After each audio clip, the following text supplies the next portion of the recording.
আসসালামু আলাইকুম প্রিয় শিক্ষার্থী। আমরা গত কয়েকটি ক্লাসে হিসাব বিজ্ঞানের বিভিন্ন ধারণা বা কনসেপ্ট কনভেনশন আলোচনা করেছিলাম।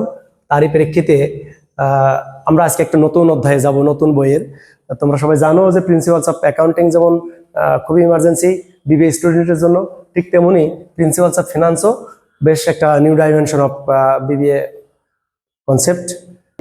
আমরা প্রিন্সিপালস অফ ফিনান্সের আজকে প্রথম ক্লাস শুরু করব। আজকে আমাদের ক্লাসের প্রিন্সিপালস অফ ফিনান্স কি, কেন ফিনান্স করা হয় এবং ফাইন্যান্সিং এর উদ্দেশ্য কি, এই জিনিসগুলোই আমাদের জানতে হবে। তো ডিয়ার ভিউয়ার্স, আমার প্রিন্সিপালস অফ ফিনান্স ক্লাসে স্বাগতম। তো আমরা একটা পিকচারেই দেখতে পাচ্ছি যে কি আছে আসলে। এই যে এখানে কিছু কারেন্সি আছে, কারেন্সি থেকেই অর্থাৎ আমরা গাছ লাগাইলে যেমন ফল পাওয়া যায়, ঠিক তেমনি কারেন্সি কোথাও বিনিয়োগ করলে সে বিনিয়োগ থেকে আমরা বেশ প্রতি বছর রিটার্ন পেতে পারি। এটাই আমরা এখানে বোঝাতে যাচ্ছি। অর্থাৎ ফাইন্যান্সিং এর মূল কথা হলো আমরা উপযুক্ত প্রজেক্ট নির্বাচন করব, সেই নির্বাচিত প্রকল্পে বিনিয়োগ করব, বিনিয়োগ করে দেখব আমরা কোথায় বেশি রিটার্ন পাওয়া যায়। যেখানে রিটার্ন ভালো হয় সেখানে আমাদেরকে যেতে হবে। এই ধরনের অর্থায়ন সিদ্ধান্ত নেওয়াটাই হলো ফাইন্যান্সিং এর মূল কথা। তো আজকের এই ক্লাসে আমরা কি কি জানতে পারবো? অর্থায়নের সংজ্ঞা জানতে পারবো, তারপর অর্থায়নের শ্রেণী বিভাগ, অর্থাৎ আমরা কত ধরনের অর্থায়ন করতে পারি, যেটা আমরা জানি যে স্বল্পমেয়াদী অর্থায়ন, মধ্যমেয়াদী, দীর্ঘমেয়াদী, এরকম বহুত কিছু আছে। তো সেইগুলো আমরা একটু আজকে শেয়ার করব। ঠিক তেমনি আর্থিক সিদ্ধান্ত গ্রহণ। লেটস গো, আমরা প্রথমে যাই তাহলে অর্থায়নের সংজ্ঞা।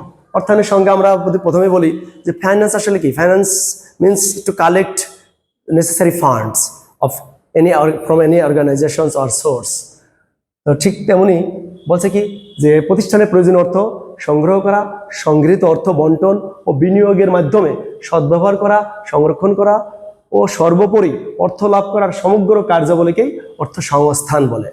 তাহলে আমরা যদি এই সংজ্ঞাটা আরেকটু বিশ্লেষণ করি, দেখতে পাচ্ছি যে অর্থায়ন মূলত যে to collect funds to set up new organizations or run business smoothly, যে কোনো প্রতিষ্ঠান সুন্দরভাবে পরিচালনা করার জন্য এবং তার উত্তম বিনিয়োগ নিশ্চিত করার জন্য বিভিন্ন সোর্স থেকে যে অর্থটা সংগ্রহ করা হয় তার সামগ্রিক কার্যাবলী, এবং শুধু সংগ্রহ করলেই হবে না, উপযুক্ত ক্ষেত্র নির্বাচন করে বিনিয়োগ করে সেই বিনিয়োগতে রিটার্ন যেন আসে, লাভজনক প্রকল্প নির্বাচন করাটাই হলো অর্থায়ন।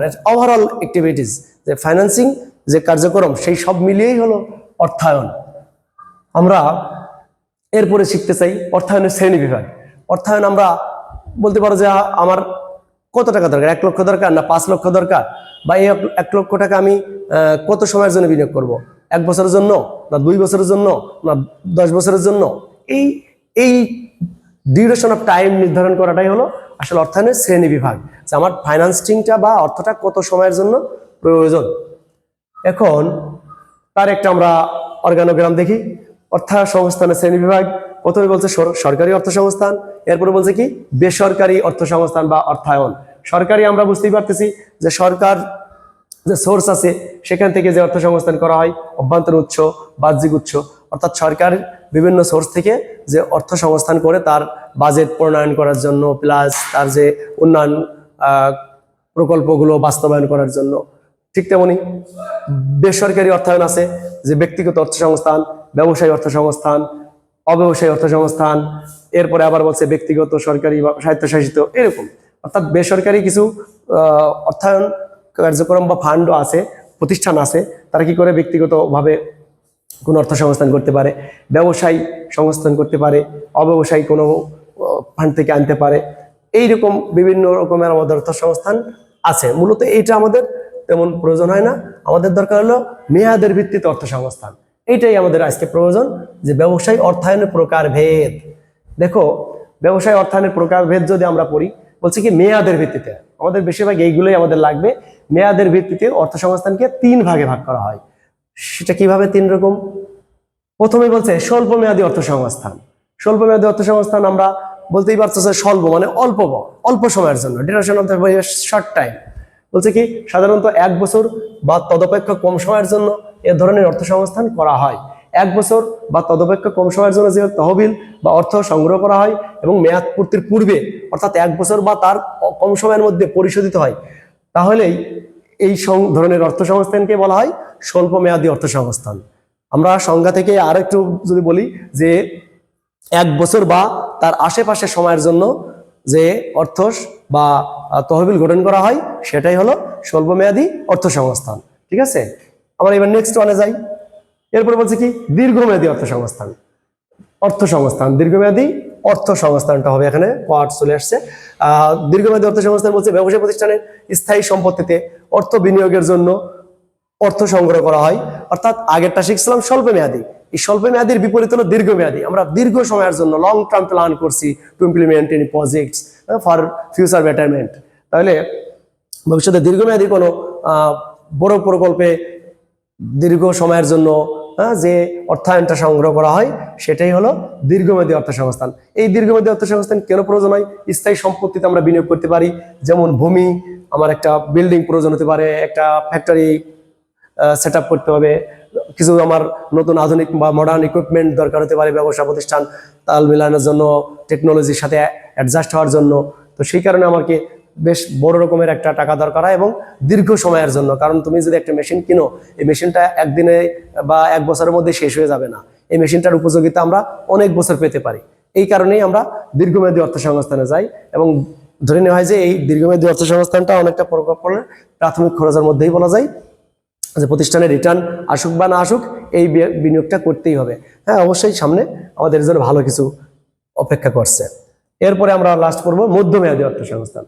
মধ্যমেয়াদী বলতেছে কি যে স্বল্পমেয়াদী অর্থ সংস্থান এবং দীর্ঘমেয়াদী অর্থ সংস্থানের মধ্যবর্তী সময়ের জন্য যে অর্থ সংস্থান করা হয় তাকেই মধ্যমেয়াদী অর্থ সংস্থান বলা হয়। অর্থাৎ স্বল্পমেয়াদী বুঝলাম স্বল্প সময়ের জন্য 1 বছর বা তার আশেপাশে, দীর্ঘমেয়াদী হলো তোমার 5 বছর থেকে 10 বছর এরকম, আর এর মাঝামাঝি 2 থেকে 5 বছরের মধ্যে যেটা করা হয় সেটা হলো মধ্যমেয়াদী, অল্প সময়ের জন্য আর কি। হ্যাঁ, 5 বছরের কম হয়ে থাকে।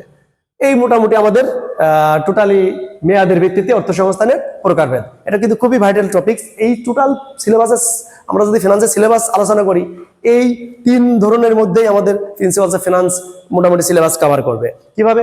যদি আমাদের বলে স্বল্পমেয়াদী অর্থ সংস্থান কি, স্বল্পমেয়াদী অর্থ সংস্থানের মধ্যে আমাদের কয়েকটা যদি বলি উপাদান কি, তোমরা বলতে পারো স্বল্পমেয়াদী অর্থ সংস্থানের উপাদান কি কি?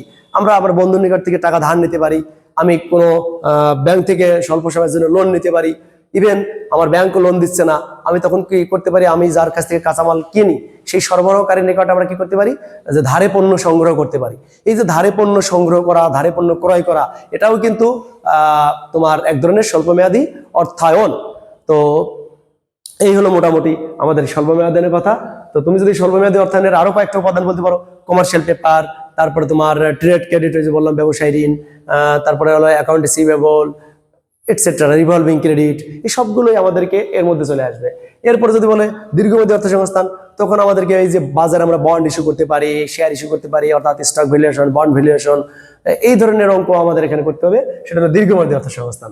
এরপরে মধ্যমেয়াদী আমাদেরকে এর মাঝামাঝি কিছু সময়ের জন্য করা হয়। এখানে আমাদেরকে কিছু সময়ের জন্য আমরা ঋণ নিব, ঋণটাকে আমরা এজেন্টের মাধ্যম দিয়ে নিতে পারি অল্প সময়ের জন্য। এরপরে আবার ইনস্টলমেন্ট শিডিউল করা, এটা সাধারণত ক্যাপিটাল রিকভারি মেথড, ব্যালুন মেথডের কিছু কনসেপ্ট আমাদের এখানে কাজ করবে। এই টোটালি মিলেই হলো আসলে। আর তোমার দীর্ঘমেয়াদী অর্থ সংস্থানে আরেকটা জিনিস থাকতে পারে যে কখন আমরা ক্যাপিটাল বাজেটে যাব, ক্যাপিটাল স্ট্রাকচারে যাব, এই সিদ্ধান্তগুলো আমাদের নিতে হবে। তো এই হলো মোটামুটি আমাদের টোটাল যে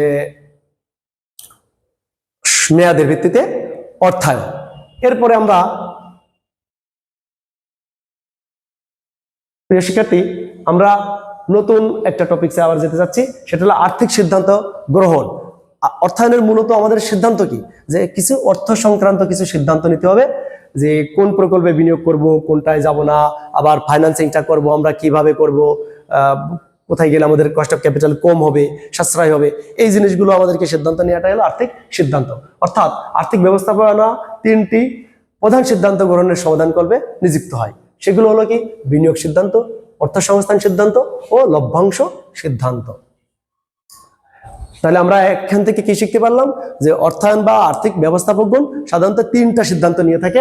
একটা হলো বিনিয়োগ সিদ্ধান্ত, কোন প্রকল্পে বিনিয়োগ করব, অর্থসংস্থান সিদ্ধান্ত, হ্যাঁ আমি প্রকল্প সিলেক্ট করেছি, আমি ধরে নাও আমার পোলট্রি ফার্ম করার ইচ্ছা আছে, ডেইরি ফার্ম করার ইচ্ছা আছে, অথবা আমি এই এলাকাতে আমি কাঁকড়া চাষ করতে পারি। তো এই যে একটা সিদ্ধান্ত নিলাম, নেওয়ার পরে এখানে আমি সেই পোলট্রি ফার্ম করতে গেলে আমার হয়তো 10 লক্ষ টাকা দরকার।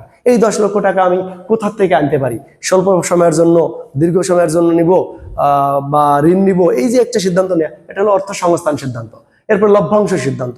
লভ্যাংশ সিদ্ধান্ত হলো আমরা কি পরিমাণ লভ্যাংশ দিব জনগণকে, ক্যাশ ডিভিডেন্ড দিব না স্টক ডিভিডেন্ড দিব, 5% 10% দিব, এই সব সিদ্ধান্ত নেওয়া। অর্থাৎ totally financing, as a finance manager হিসেবে তোমাদেরকে 3 ধরনের ডিসিশন প্লে করতে হবে। এখন আর্থিক সিদ্ধান্তে এই যে শ্রেণী বিভাগ, তাহলে আমরা ওইগুলোই আবার একটু ডিটেলসে দিচ্ছি যে বিনিয়োগ সিদ্ধান্ত, আর্থিক সিদ্ধান্ত, লভ্যাংশ সিদ্ধান্ত। এই বিনিয়োগ সিদ্ধান্তের মধ্যে আমাদের কি কি বলছে? মূলধন বাজেটিং সিদ্ধান্ত, কার্যকরী মূলধন ব্যবস্থাপনা সিদ্ধান্ত। অর্থাৎ মূলধন বাজেট হল পরিকল্পনা নির্বাচন করা, এরপরে আমাকে দেখতে হবে যে কোনটাতে আমি যাব কার্যকরী, সেই আমার যে মূলধন অ্যারেঞ্জ হয়েছে সেটা যেন সঠিকভাবে ইমপ্লিমেন্ট হয় এ নিশ্চিত করা। মোটামুটি এই হলো আমাদের এই ক্লাসটায় আমাদের এই পর্যন্তই ছিল। ধন্যবাদ সবাইকে, পরবর্তী ক্লাসে দেখা হবে।